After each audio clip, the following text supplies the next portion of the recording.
From the time you enter the preserve and part of the way around the loop, this portion of Telegraph Creek Preserve is pretty disturbed. It was cleared in the 50s, and we think it was probably for some sort of a housing type development because there was different kind of roads that were installed. You can see them in the old aerials.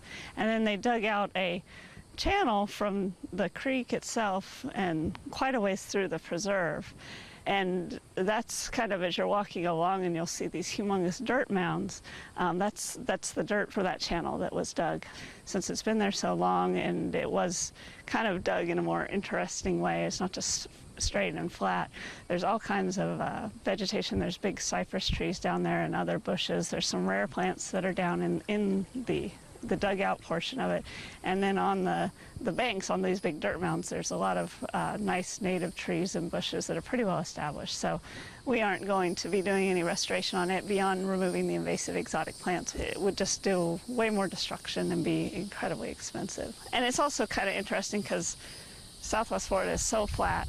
You know, there's no changes in elevation, and it's neat to come out here and see these giant dirt mounds. And the gopher tortoises like to live in them. They dig their burrows in them, and I'm sure other wildlife uses them as well.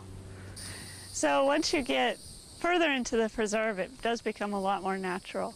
This is an area that is probably one of the prettier parts of the preserve, as you've got all these big, beautiful live oak trees and quite a few air plants. It's also it can be a lot more interesting as far as wildlife viewing, especially birds. If you're here at the right time of year when the warblers and things are migrating, you're bound to see a lot of birds in here compared to the more open areas. Another thing that you're likely to see, especially in our oak hammock habitats, are disturbance from the feral pigs.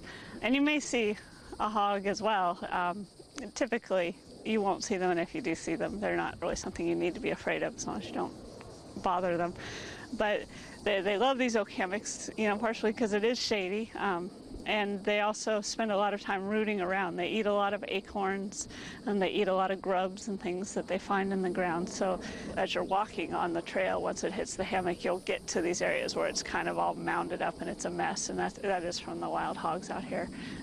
We have hired a hog trapper that works out here on the preserve and catches hogs to kind of help with controlling the population.